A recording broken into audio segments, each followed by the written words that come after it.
자, 야권에서 송곳 검증표를 냈죠. 그러나 역풍이 불까 봐 좀 조심스럽게 접근하고 있습니다.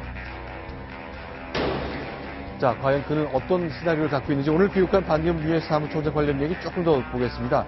일단 4당의 마음가짐이 참 굉장히 복잡한 것 같은데요. 저희가 영상으로 준비해봤습니다.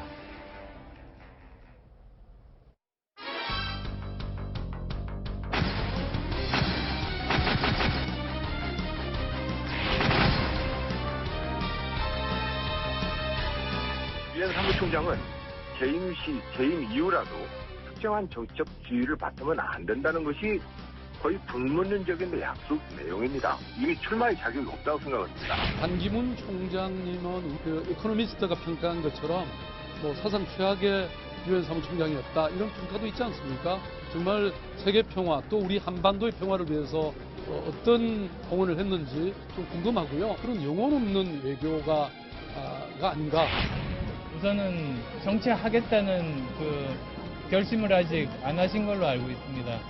그리고 또 만약에 정치를 한다면 어떤 정치를 하실 건지 그리고 또 누구와 하실 건지 말씀도 아직 하지 않으셨습니다. 그분이 보수인지 진보인지 또 나라의 어떤 대한민국의 앞날에 대한 비전과 정책, 나는 이런 정치를 하겠다. 그런 부분을 분명히 좀 밝혀주시면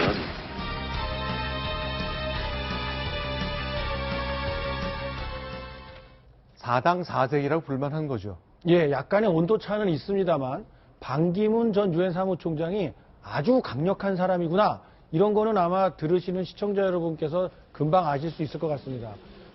그냥 만만한 상대가 아니라 엄청난 강적이기 때문에 견제하는 견제구 수준이 일반 가벼운 견제구가 아니라 상당히 돌직구 내지는 박원순 서울시장 같이 최악의 평가를 받고 있지 않느냐라고 하면서 굉장히 강도 높은 그런 견제구를 날리는 모습들을 확인할 수 있었습니다.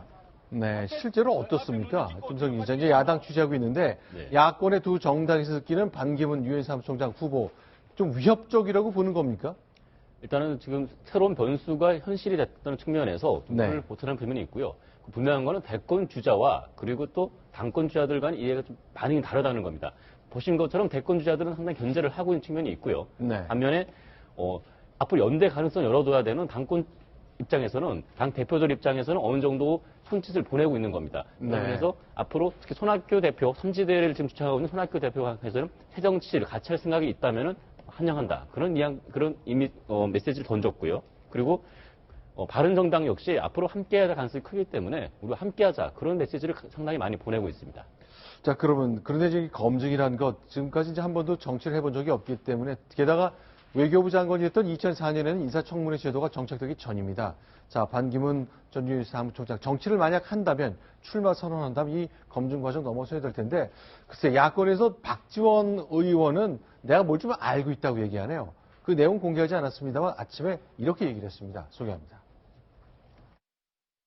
혹독한 검증을 받게 될 겁니다. 맨 먼저 박연차 회장으로부터의 23만 달러 수수 문제와 동생 녹화의 미국 내 기소 문제 등 여러 가지 문제가 있을 겁니다. 그 외에도 제가 알고 있는 것도 몇 가지 있는데요. 반기문 총장으로서는 본인이 솔직하게 해명을 했음에도 불구하고 국민이 납득하지 않는다고 하면은 검찰 조사를 받아보는 어떤 의혹을 알고 계십니까? 죄송합니다. 그걸 먼저 제가 얘기해 놓으면 제 값이 떨어집니다.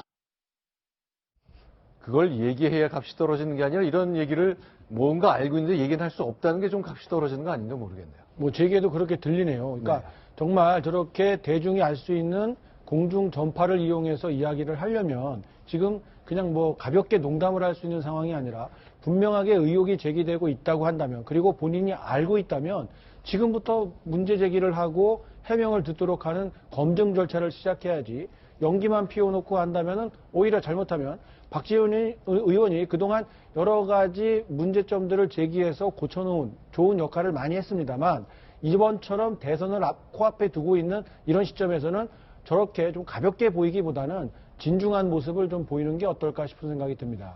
네, 김성기 기자. 국민당 내부에서 혹시 뭐 저 몇 가지 더 알고 있다는 그것이 무엇인지 얘기하는 사람이 있습니까? 일단 박지원 의원과 좀 기자 간담회가 있어서 직접적으로 좀 물어봤습니다. 아, 질문이 나왔군요. 네, 물어봐서 이 의혹 자체가 대통령직을 자유할 만큼 큰 이슈냐? 근데 그렇지는 않다라는 답을 했습니다. 네. 소소한 의혹일 수도 있고 박지원 의원과 또 반기문 총장 간에는 개인적 친분이 있기 때문에 여러 가지 또 많은 사실들이 알고 있다는 측면에서 보고 있는데 그 정도까지 의혹은 아니다 얘기를 했습니다. 그리고 의혹보다 중요한 거는 이 의혹을 해소하는 과정이라고 얘기를 하고 있는데요. 네. 단순히 나와 관계가 없다, 내가 전혀 몰랐다라고 얘기를 해서는 안 되고 이러한 부분을 어떻게 투명하게 국민들을 납득시키는 과정을 지켜봐야 된다는 점을 분명히 했었고요. 네. 또 이 의혹들에 대해서 본인이 밝힐지 묻을지는 지켜보겠다. 이게 한 겁니다. 앞으로 연대 과정, 대선 과정에서 손을 잡을지 말지에 따라서 이 의혹도 풀릴지 안 풀릴지가 드러날 것 같습니다.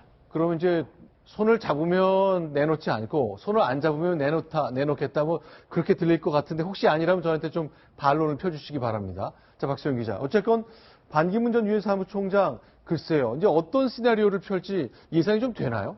지금 반기문 전 유엔 사무총장의 입장에서 생각을 해보면요. 유엔 원래는 더 늦게 한 1월 말쯤에 귀국을 하려고 했는데 급거 귀국을 당기지 않았습니까? 네. 자, 1월 12일 오늘 귀국을 했고요. 자, 그런 다음에 이제 전국을 돈다고 합니다. 전국을 돌면서 민심을 청취하고 그렇게 네. 움직인 다음에 그러면 지금 새누리당에 남아있는 충청 의원들이 있잖아요. 정진석 의원 그리고 또 지지하겠다고 밝힌 나경원 의원도 있고요. 네. 이런 충청 의원들이 합류를 합니다. 그래서 가세를 한 세를 불린 후에 설에 최대한 자신의 얘기를 그 설 밥상에 올린 다음에 그 이후에 설이 지나면 지금 제3지대에 있는 이재호 그리고 정의와 전 국회의장이죠. 이런 사람들과 함께 연대를 추진합니다. 그러니까 3지대와 함께 네. 좀 더 큰 빅텐트를 친다는 거죠. 자, 그렇게 해서 그 좀 더 이후에 움직이는 헌재 탄핵 심판 결정 나오는 건 결국 손학규, 김종인 등 다양한 중도권 의원들과 연대하는 것이 이제 가장 희망적인 시나리오인 거죠. 그렇죠. 그렇게 해서 나중에는 결국 바른정당과 손을 잡고 네. 그리고 쇄신을 한 새누리당과까지 손을 잡아서 문재인 네. 대표 세력을 제외한 나머지 세력들과 전부 손을 잡는 게 반기문 전 유엔 사무총장에게는 가장 바람직한, 가장 유리한 시나리오가 될 겁니다. 근데 실제로 이렇게 되기 위해서 뭐 넘어야 될 산이 너무너무 많습니다. 자, 김성기 기자. 네. 일단 국민의당이 그동안 문재인 전 대표가 같이 하자 그랬을 때 같이 안 하면서 왠지 반기문 후보 쪽하고 연결이 하고 싶은 생각 언뜻 비쳤었잖아요. 당내에서는 또 어떻게 생각합니까? 일단 지금 최근에도 안철수 전 대표와 주승용 원내대표와 지금 의견이 계속 부딪히고 있는 상황입니다. 안 전 대표 입장에서는 자강론, 독자 후보를 내야 된다는 입장을 분명히 하고 있고요.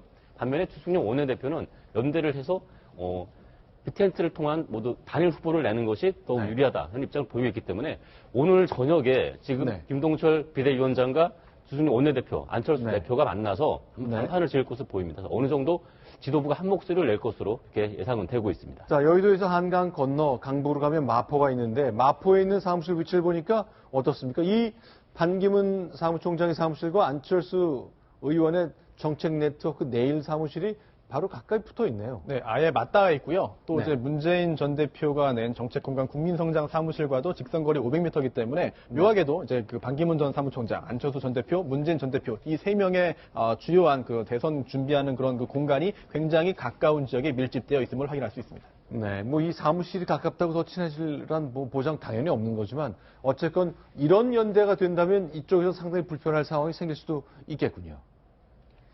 자, 그러면 지금 어떻습니까? 좀 더 드리고 싶은 질문은 마포 캠프 이런 모습들인데, 네, 글쎄요.